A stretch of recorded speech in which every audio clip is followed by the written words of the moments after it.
Hello viewer, Lorenzo here, episode 44 of KSP to Mars, where we play around with new technology.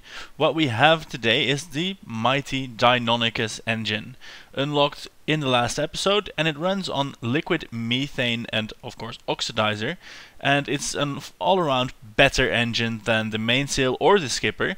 It's lighter, it weighs 3.5 or 4 tons, something like that, less than the skipper, even though the skipper has like 650 thrust, this has 1450, and the mainsail having 1500 thrust at 6 weight for the engine.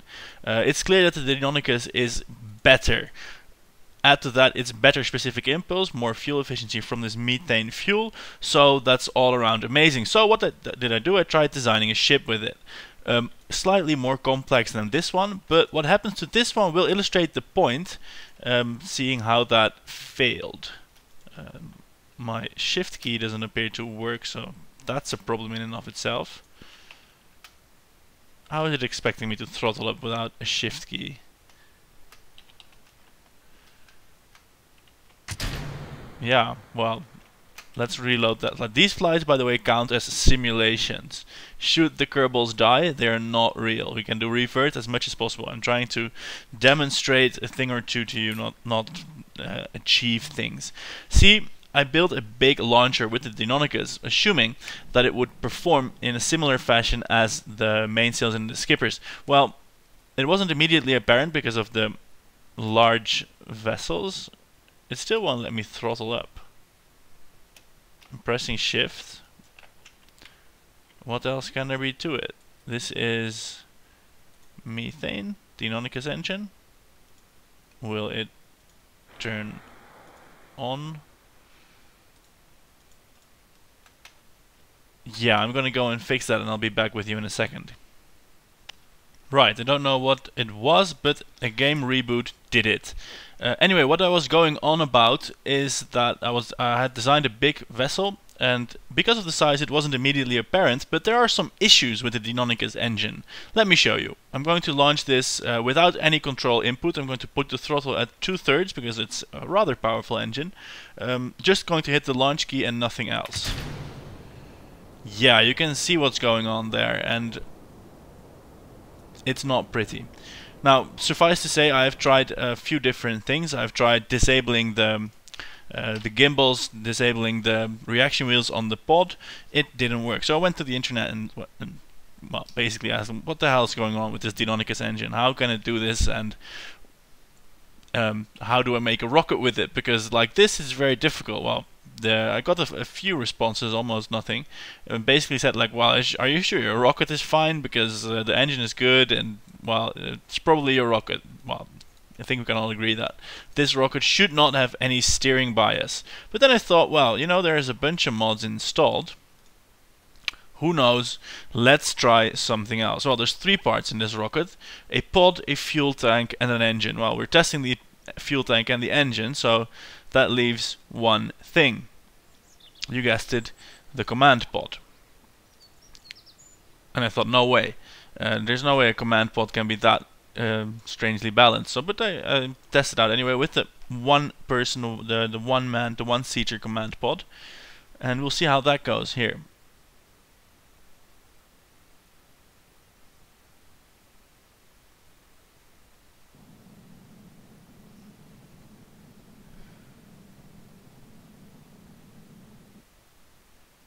And by virtue of me showing you this, you probably know what's going to happen already.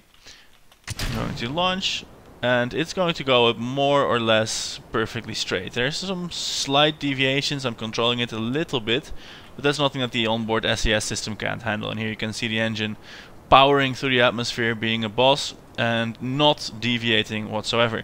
So, as it turns out, it's actually the Mark III command pod that is inducing a rather powerful shift in, well, a rather powerful torque on the vessel, and I have no idea why or how that is. It has nothing to do with the onboard reaction wheels. I've tried disabling them. It could be that the pod is unbalanced in the Ferrum Aerospace model, but then I would expect more people to be up in the air, up in their arms. I'm not good with idioms today. I would expect more people to notice that and talk about it. So yeah, we have a Deinonychus engine that is functional, and expect a nice large launch vehicle with these engines next episode, because well, I don't have one for today. What we're going to do today instead is to do some technology playgrounding, prototyping and testing. The YouTube comments have been fairly helpful in pointing out that the solar sail that we launched the other day is in fact capable of generating thrust while non-physical time warp, that is the time warp that goes up to 100, 1,000, a million times even, while that time warp is engaged. I've seen this confirmed on the forums and the internet. I have not tried that, and I have a little bit of trouble visualizing how that should work, because I'm not sure if you're familiar, but the way KSP does things, when the non-physical time warp is accelerated, the ship is abstracted to a point mass really, and the orbit is not so much simulated as it is calculated. So we'll see how that works, because I have no idea. So we're going to find the photon sailor here, fly that, and have a look at that.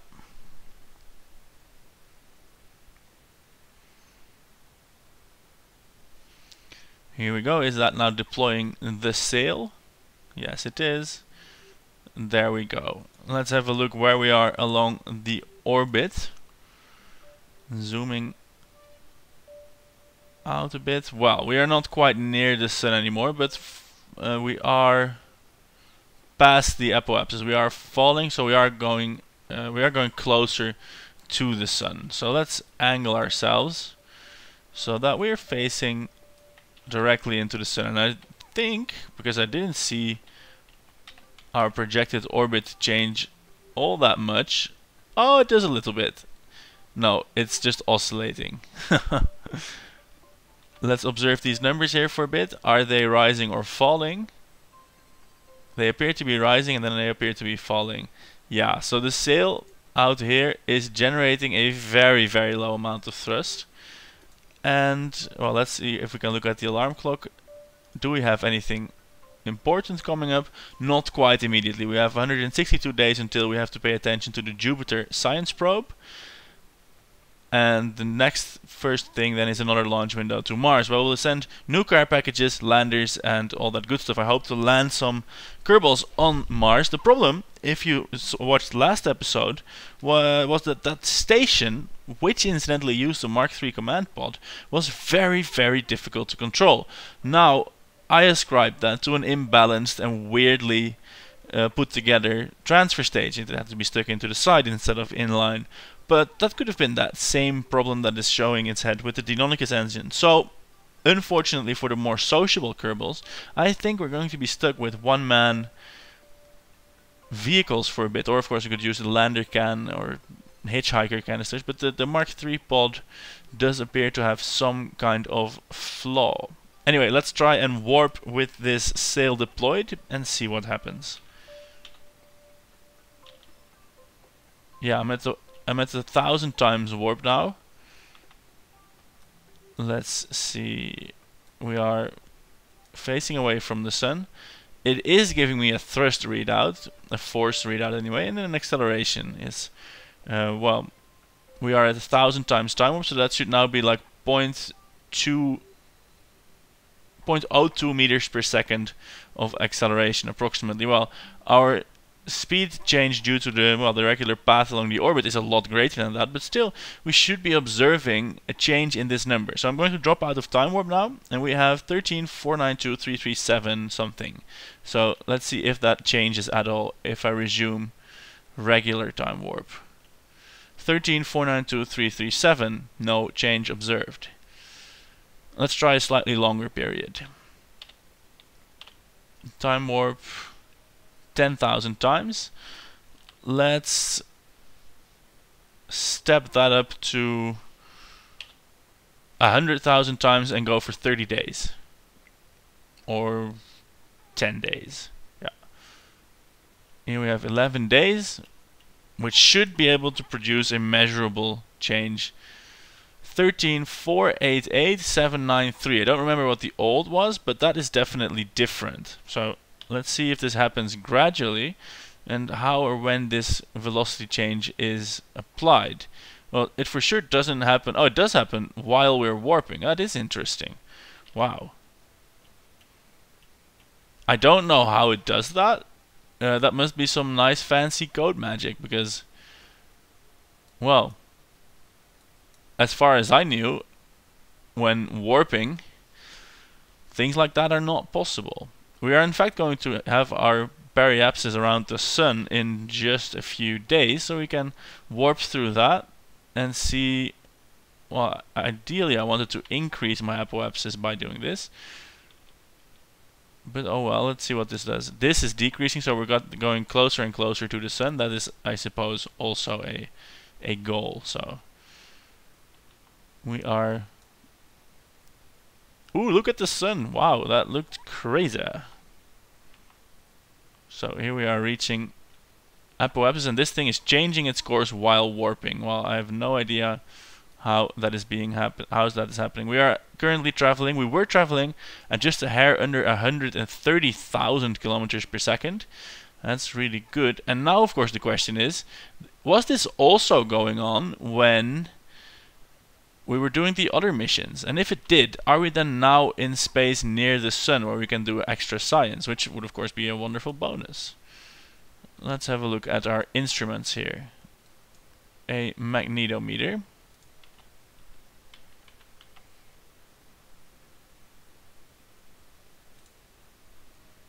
Oh, the electric charge is depleted. That's probably because our solar panel is now hidden behind the solar sail. Oh, that's not very good. Oh, it says direct sunlight. But is it broken? Is that because of the overheating from the sun? Oh well. No electric charge in this thing. Something must have broken. So no checking whether we are in fact close to the sun or not. That's a pity, because I would have liked to get some science out of this. 71 days to go back up there. How are we going to do this? Well, at some point we're going to turn so that these panels are actually in direct sunlight again. Oh, there we go. Electric charge has been depleted, restored. I don't know through what mechanism, probably a lack of waste heat. Anyway, let's go log that data. Still high over the sun. So yeah, that's going to be a few more passes. Let's accelerate time a little bit for that. And it's actually lowering that orbit quite significantly. So this is going to be our go-to guy for time warping from now on. If we need to time warp 100 days, we're going to do it in this fashion. And don't worry, I won't show you all of that tedium.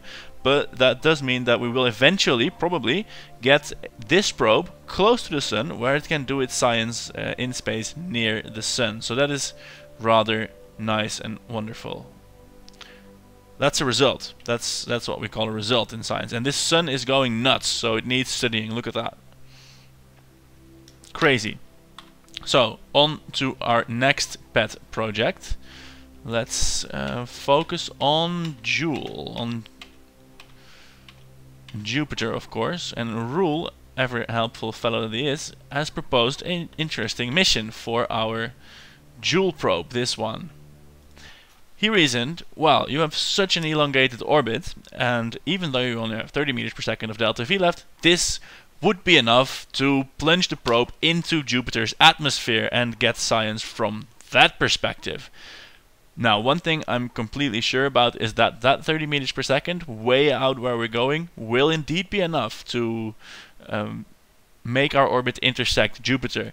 What I'm not so sure about is, will this flimsy thing survive for long enough to do any science? But that's what, well, we're about to find out, I suppose. Well, I do have to caution you. We are, in fact, rising. This is so high in apoapsis. This takes forever to get there. So that's going to have to be a Kerbal alarm clock thingy. And unfortunately, that will not happen this episode. but I think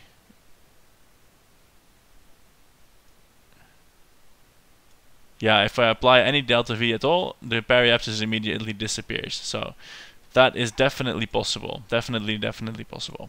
Look at that, 30 meters per second left. And we are going to rename this crash course. Old probe crash course. And that's appropriate because what will happen is that the new probe will arrive, and then a few days later, 40 in fact, the old probe will alter its course to crash into the planet. So we will have a probing presence always at Jupiter, which is good. So that's an exciting new mission for the future. We will of course crash into Jupiter at dozens of kilometers per second. So that is going to be either a very short-lived affair or a rather interesting one. So let's just to make sure check out if we aren't missing any gravity data, and we are in fact not. So onwards to our next goal for today, which isn't so exciting, but basically making a round of our research stations to collect the science from them. Because guess what? They have been in their respective orbits for a rather long while already, and that will give us some science. And we do need that because we're working towards a 3000 point tech node that will give us fusion reactors, and more importantly the fusion engine. And that fusion engine will open up, well, actually interstellar distances, and more practically it will open up large payloads to interesting places such as Mars, which will well, serve to well, be awesome and propel our space program further. Isn't that enough, people? Isn't that enough? So let's find the moon. That of course has 2 orbiting science stations. I think what I'm going to do for the next episode is to design a new moon lander, which will put a science laboratory, a science laboratory on the surface. We tried this already once before.